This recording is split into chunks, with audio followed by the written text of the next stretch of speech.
नमस्कार साथियों, आप सभी का स्वागत है आपके अपने परिवार बेटा मैथ्स एकेडमी के ई लर्निंग प्लेटफॉर्म पे।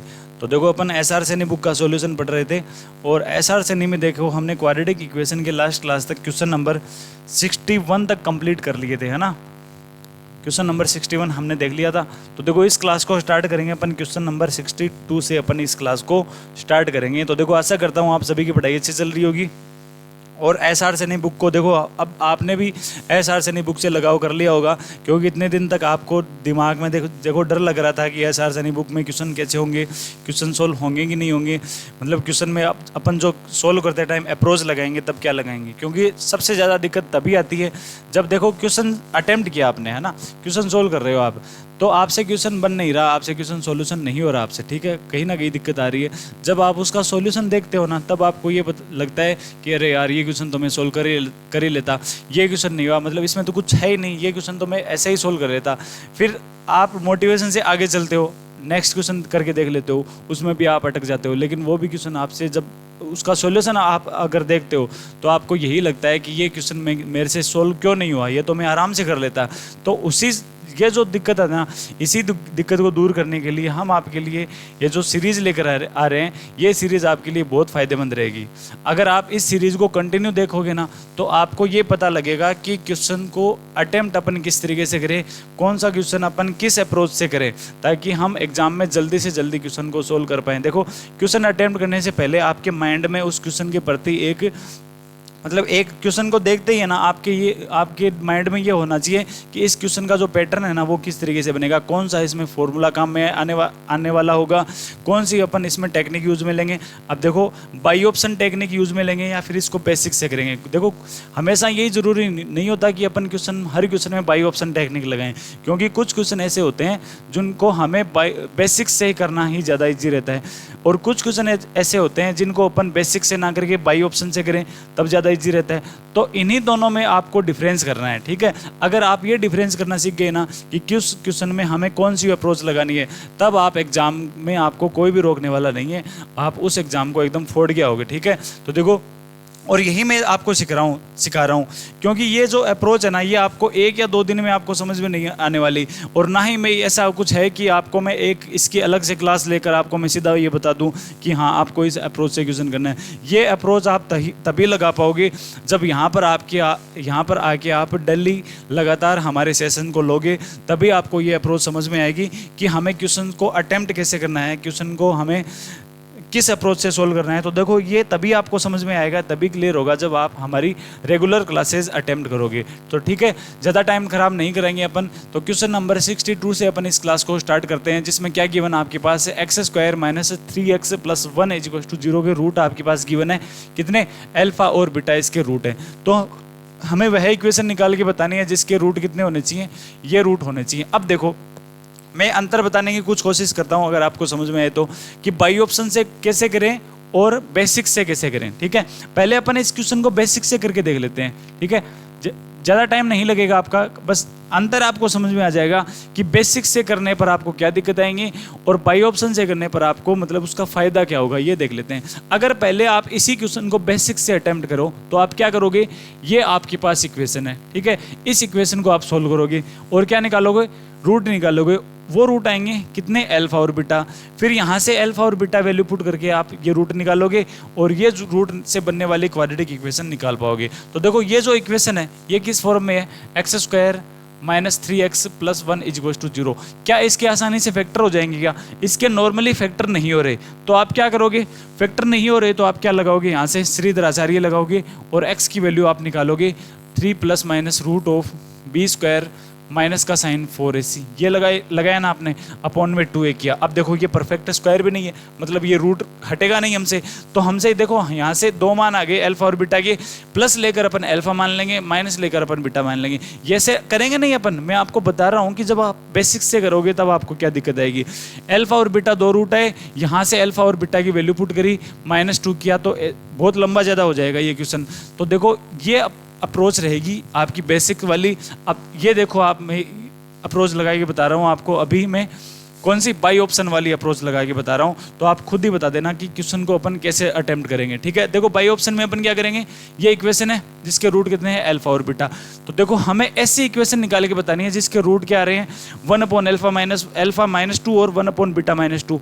मैंने इस तरीके के क्वेश्चन में बताया था कि यदि दोनों रूट सिमेट्रिक हों तो अपन क्या करते हैं, 1/अल्फा की जगह अपन x पुट करते हैं और x-2 इसको मान लेते हैं अपन y के बराबर। ठीक है, यहाँ से अपन x की वैल्यू निकालते हैं तो देखो ये बनेगा xy-2y 1। यहाँ से यदि x निकालें तो ये आ जाएगा आपके पास 2y + 1/y। ठीक है, ये आपके पास x की वैल्यू आ गई। अब इक्वेशन में x की जगह आपको ये रिप्लेसमेंट काम में लेना है, x की जगह आपको 2y + 1/y को रिप्लेस करना है, तो आपके पास वो क्वाड्रेटिक इक्वेशन अपने आप निकल के आ जाएगी जिसके रूट क्या होंगे, ये रूट होंगे। ठीक है, अब देखो x की जगह ये वैल्यू पुट कर दो तो ये बनेगा देखो 2y + 1 का होल स्क्वायर, नीचे क्या बना y² ना, डिनोमिनेटर में y², माइनस का साइन 3 × x की जगह अपन पुट कर रहे हैं 2y + 1/y। ठीक है, +1 = 0। ठीक है, अब देखो y² से पूरी इक्वेशन को मल्टीप्लाई कर देंगे, यहां से होल स्क्वायर यदि ओपन किया तो 4² + 1 + 4y माइनस का साइन 3y बनाना, तो ये बन गया -6y² माइनस का 3y + y² = 0। अब देखो y² का कोफिशिएंट क्या रहा है, 4 -6 -2 और ये प्लस का, तो ये बना -y²। y का कोफिशिएंट देखो +y और कांस्टेंट वैल्यू आपके पास आ जाएगी +1। ठीक है, =0। दोनों तरफ माइनस से मल्टीप्लाई किया तो y² - 1 y² - y - 1 = 0। अब देखो चाहे वेरिएबल आप y यूज में ले लो चाहे x यूज में ले लो, तो यहाँ से यदि x के लिए करेंगे क्योंकि ऑप्शन में हमारे पास x ही गिवन है, तो ये बनेगा x² - x - 1 x² - x - 1 कौन से ऑप्शन में आ रहा है, ऑप्शन नंबर फर्स्ट में आ रहा है। तो देखो बाई ऑप्शन अपन इसको इस तरीके से बना सकते हैं, और यदि इसी क्वेश्चन को अपन बेसिक से करने लग गए ना तो इस क्वेश्चन में आपको ज़्यादा टाइम खराब होगा। ठीक है, नेक्स्ट चलते हैं। देखो अपन क्वेश्चन नंबर 63 में आपके पास गिवन है, यदि x एक रियल नंबर है तो आप इस क्वाड्रेटिक इक्वेशन के लिए आपको ये बताना है कि इसका मान किस वैल्यू से कम नहीं होगा। इसका मतलब हमें इसकी वैल्यू क्या निकालनी है, इसकी हमें मिनिमम वैल्यू निकाल के बतानी है। इसका इनडायरेक्ट मतलब यही तो है ना कि इसका मान किससे कभी भी कम नहीं होगा, कभी भी कम नहीं होगा। इसका मतलब इसका हमें मिनिमम वैल्यू निकाल के बतानी है, और मिनिमम वैल्यू निकालने के लिए अपन इस क्वाड्रेटिक व्यंजक को अपन y के बराबर एज्यूम कर लेते हैं। किसके बराबर,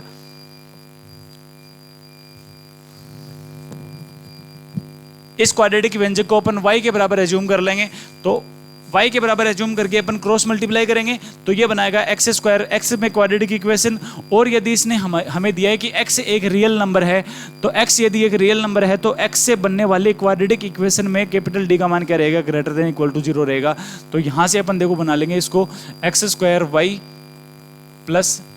2xy + y = बनेगा x² - 6x + 5। ठीक है, यहाँ से देखो ये बना y - 1 x², x का कोफिशिएंट यहाँ से 2y और यहाँ से देखो +6, तो 2y + 6 और ये x कांस्टेंट वैल्यू y और ये -5, तो y - 5 आपके पास आ गई कांस्टेंट।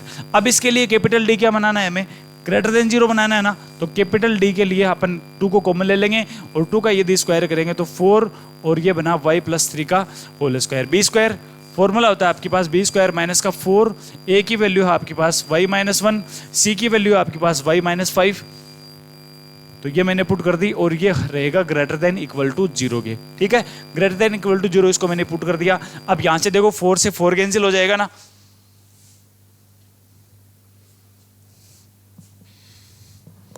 चलो कोई नहीं, लाइट गई है ना, दिख रहा है साफ एकदम। तो देखो 4 से 4 अपन कैंसिल कर देंगे।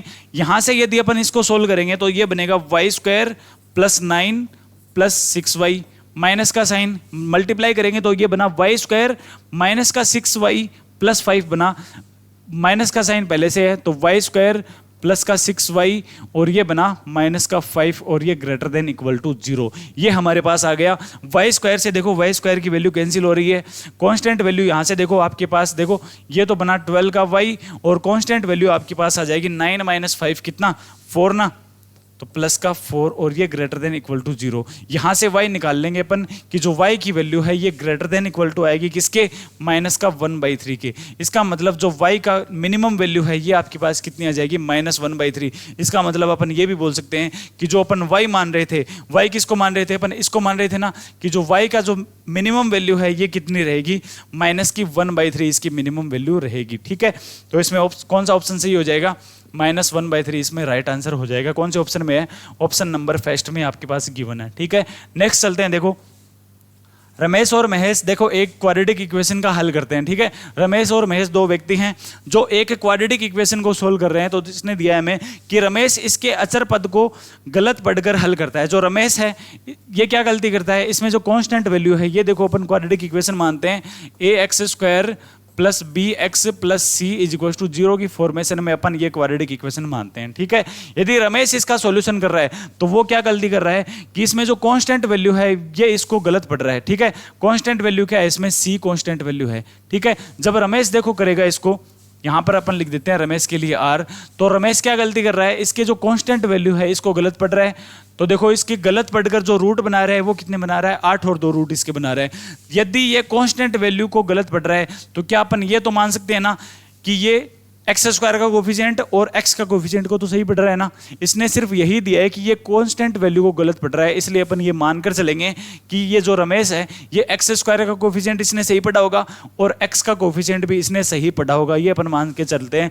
और अपन जानते हैं कि यहाँ से जो x का कोफिशिएंट आता है यहाँ से ये किसकी फॉर्मेशन में आता है, ये सम होता है किसका, दोनों रूट का। तो सम अपन लिखते हैं माइनस का b/a, ये सम बनाते हैं ना अपन। इसका मतलब ये जो x का कोफिशिएंट है यही क्या हो जाएगा, इसका सम भी हो जाएगा दोनों रूट का। तो यहां से देखो इसने रूट कितने निकाले, 8 और 2 रूट निकाले ना इसने, तो यहां से अपन सम निकाल देंगे इसका कि जो सम है ये कितना आ जाएगा, ये इसका सम तो आ जाएगा 10। ठीक है, तो दोनों रूट का जो सम है ये कितना आ जाएगा, 10 इसमें सम आ जाएगा। ठीक है, फिर देखो इसने क्या किया, जो महेश है ये क्या कर रहा है, ये x का जो कोफिशिएंट है ये गलत पढ़ रहा है। महेश ने क्या गलती कर दी, जो x का कोफिशिएंट आ रहा है इसको गलत पढ़ लिया। तो अपन ये मानकर चलेंगे कि इसने x² और जो कांस्टेंट वैल्यू है इसको तो कम से कम सही पढ़ा होगा।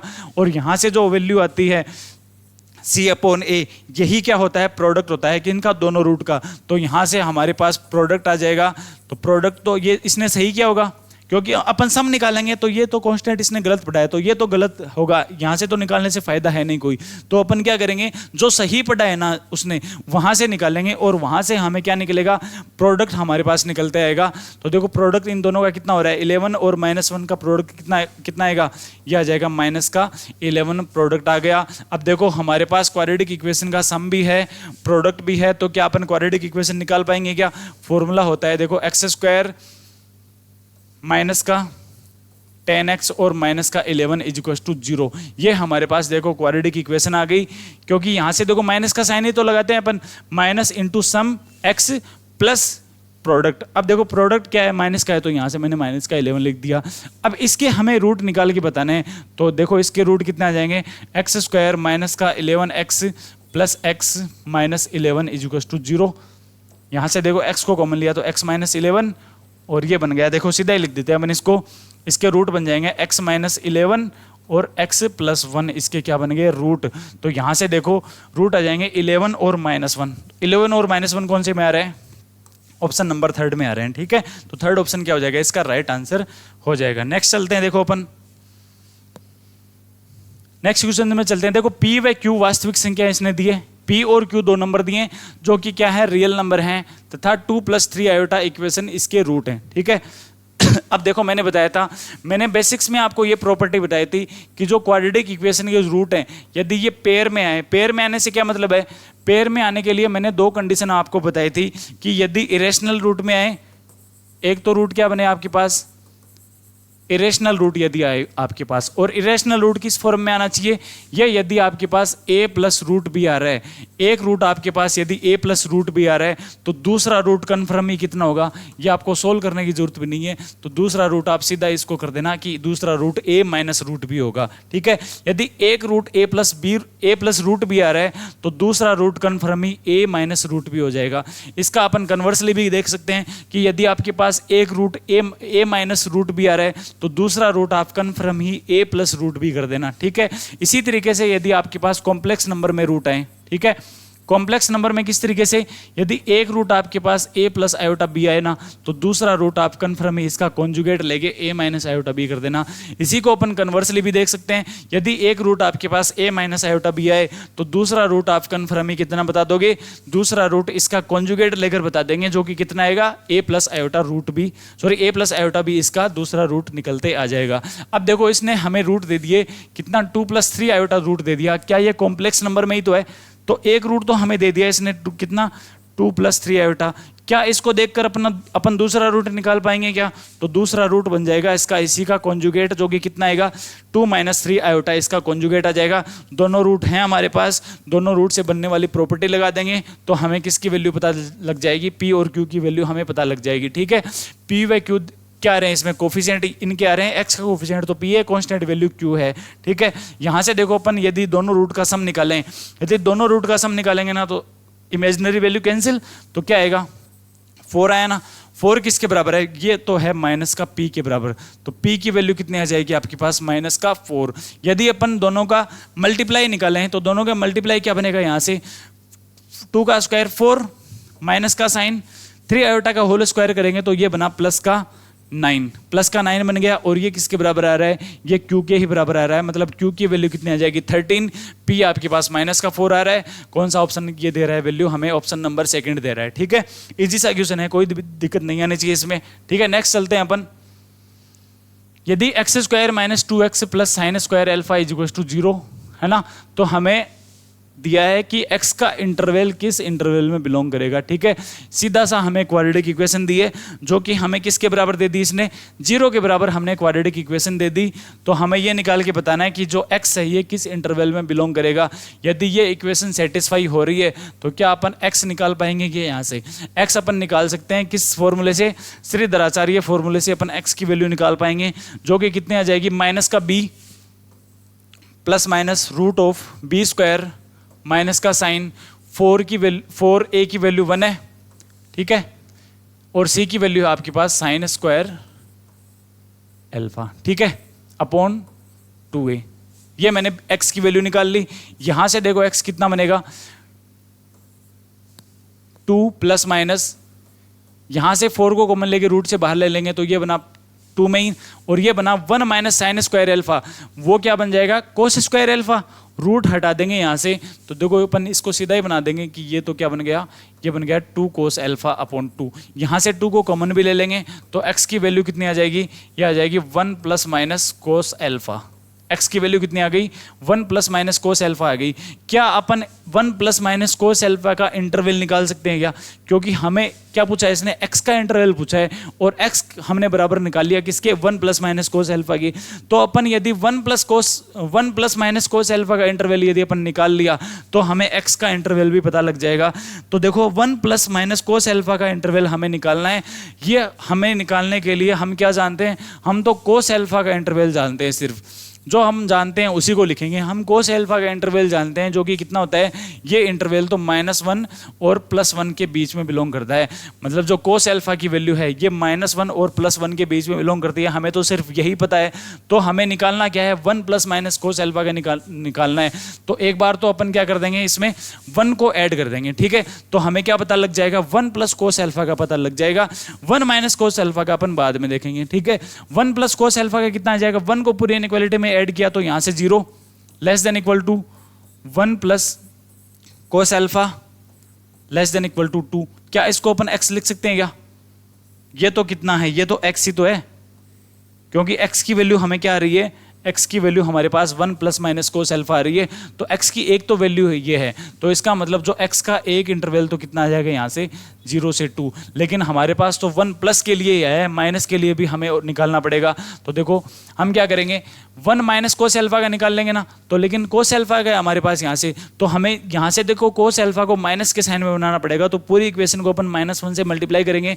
तो यहाँ से देखो ये बना 1, -1 से यदि मल्टीप्लाई कर रहे हैं तो इनइक्वालिटी का साइन भी चेंज हो जाएगा, लेस देन का साइन किस में बन जाएगा, ये ग्रेटर देन इक्वल टू के साइन में बन जाएगा, और ये माइनस का cos alpha greater than equal to minus का 1। ठीक है, अब हमें क्या कर देंगे, पूरी इनइक्वालिटी में 1 को ऐड कर देंगे, तो यहां से देखो ये बन गया 2 greater than equal to 1 minus cos alpha greater than equal to 1 को ऐड किया तो ये 0। क्या इनडायरेक्टली यही तो आ रहा है कि जो 1 माइनस कोस अल्फा की ये वैल्यू है ये भी 0 और 2 के बीच में बिलोंग करेगी। देखो 1 माइनस कोस अल्फा की वैल्यू 0 से बड़ी होगी, 2 से छोटी होगी, यही ये बात बोल रहा है। तो 1 प्लस कोस अल्फा और 1 माइनस कोस अल्फा दोनों की ही वैल्यू 0 और 2 के बीच में बिलोंग करेगी, और यही हमारे पास x है। तो x भी अपन बता देंगे कि x भी 0 और 2 के बीच में बिलोंग करेगा। ठीक है, नेक्स्ट चलते हैं अपन। क्वेश्चन नंबर देखो 67 है आपके पास। सेम टू सेम पहले क्वेश्चन किया था ना रमेश और वो मुकेश वाला, वो का वही क्वेश्चन है। इसमें देखो क्वाड्रेटिक इक्वेशन आपके पास X square plus P X plus Q, और इसमें हमें निकालना है कि समीकरण को लिखते समय एक्स का गुणांक गलत लिखा। क्या लिखा है इसने? इक्वेशन को लिखते समय इसने लिखा जो एक्स का कोफिशिएंट है ये इसने गलत लिख दिया, और रूट कितने निकल के आ गए? 3 और 10 निकल के आ गए। अब देखो सिर्फ इतना ही पढ़ते हैं अपन। देखो क्वाड्रेटिक इक्वेशन आपके पास X square plus P X plus Q is equals to 0। ठीक है, ये क्वाड्रेटिक इक्वेशन है। जब इसने इसके रूट निकालने देखे तब इसने क्या किया, जो x का कोफिशिएंट है ना इसको इसने गलत पढ़ लिया। क्या पढ़ा इसने? x का जो कोफिशिएंट p है इसने गलत पढ़ लिया। तो क्या अपन ये मान सकते हैं क्या कि इसने जो एक्स स्क्वायर और ये जो कांस्टेंट है इसको तो सही पढ़ा होगा ना? यदि इसको इसने सही पढ़ा है तो अपन यहाँ से प्रोडक्ट निकाल सकते हैं क्या? क्योंकि यदि अपन इन दोनों रूट का सम निकालेंगे तो सम तो देखो गलत आएगा, क्योंकि सम तो इसने गलत पढ़ा है x का कोफिशिएंट। जिसने इसने जो सही पढ़ा है वहां से हम क्या निकाल सकते हैं? वहां से सिर्फ अपन प्रोडक्ट ही निकाल सकते हैं। तो हम यहाँ से प्रोडक्ट निकाल लेंगे तो प्रोडक्ट कितना आएगा? सही प्रोडक्ट आएगा अपने पास, जो कि कितना आएगा? देखो 3 और 10 रूट निकाले ना, तो यहाँ से प्रोडक्ट कितना आ जाएगा? 30 प्रोडक्ट इसका आ जाएगा। दूसरे विद्यार्थी ने क्या किया? उसी इक्वेशन को लिखते समय अचर पद गलत लिखा। जब इसने दूसरे विद्यार्थी ने इसको सोल्व करने की सोची तो इसने क्या गलती कर दी? इसका जो कांस्टेंट वैल्यू है ये इसने गलत पढ़ दिया, और यदि कांस्टेंट वैल्यू गलत पढ़ दिया तो अपन ये मान सकते हैं कि इसने एक्स स्क्वायर का कोफिशिएंट और एक्स का कोफिशिएंट तो इसने सही पढ़ा है। ठीक है, और यहाँ से हमें क्या निकल जाएगा? यहाँ से हमारे पास सम निकल के आ जाएगा, जो कि कितना आएगा? रूट कितने निकाले इसने? 4 और 7 निकाले ना, तो यहाँ से सम कितना आ जाएगा? 11 सम आ जाएगा। अब देखो क्वाड्रेटिक इक्वेशन आपके पास सम भी है प्रोडक्ट भी है, तो क्वाड्रेटिक इक्वेशन कितना आ जाएगा? X square minus 11x plus 30 is equal to 0। ये क्वाड्रेटिक इक्वेशन का इक्वेशन आ गई है आपके पास, जिसके आप रूट निकाल पाओगे। कितने आएंगे? माइनस का 5 और माइनस 6 फैक्टर, तो x की वैल्यू 5 आ जाएगी और 6 आ जाएगी। ठीक है, 5 और 6 ऑप्शन नंबर फर्स्ट में ही आ रहा है। ठीक है, नेक्स्ट चलते हैं अपन। यदि x वास्तविक तथा धनात्मक हो तो हमें x प्लस 1/x का मान निकाल के बताना है। इसका मतलब ये हमें इनडायरेक्टली ये पूछ रहा है कि जो x प्लस 1/x का जो सीमा है या फिर लिमिट है, या फिर इसको अपन मैक्सिमम और मिनिमम के तरीके भी बोल सकते हैं, तो हमें x प्लस 1/x का इसने मैक्सिमम या फिर मिनिमम वैल्यू पूछी है। ठीक है, तो अपन क्या करेंगे इस टाइप के क्वेश्चन में, जब अपन x प्लस 1/x के लिए इसने पूछा है तो जिसके लिए इसने पूछा है ना उसी को अपन y के बराबर मान लेते हैं, और क्रॉस मल्टीप्लाई करके अपन क्या निकालते हैं?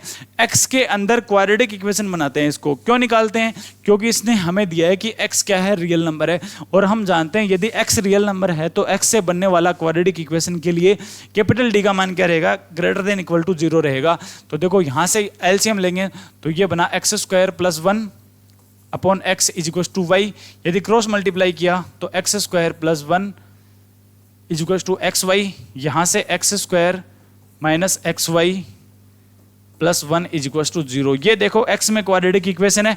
यहाँ से देखो x का कोफिशिएंट कितना आ रहा है? y आ रहा है, तो अपन यहाँ से कैपिटल D का मान निकाल लेंगे, जो कि कितना आएगा? देखो कैपिटल D मतलब b स्क्वायर कर दिया माइनस 4, a की वैल्यू आपके पास 1, c की वैल्यू भी 1 है, और ये देखो कैपिटल D आ गया आपके पास, और ये क्या आना चाहिए? ग्रेटर देन इक्वल टू 0 आना चाहिए। यहाँ से वेक्टर बन जाएंगे इसके y प्लस 2 और y माइनस 2।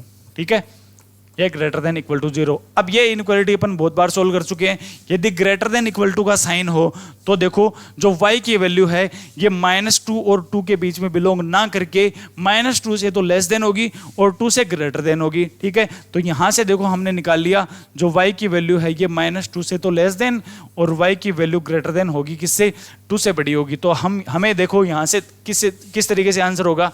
ये लेस देन का साइन दिया ना, तो अपन यहाँ से y बना सकते हैं इसको, क्योंकि इसने y के लिए ही पूछा है। ज़्यादा कंफ्यूजन ना हो इसलिए मैंने यहाँ पर देखो y लिख दिया।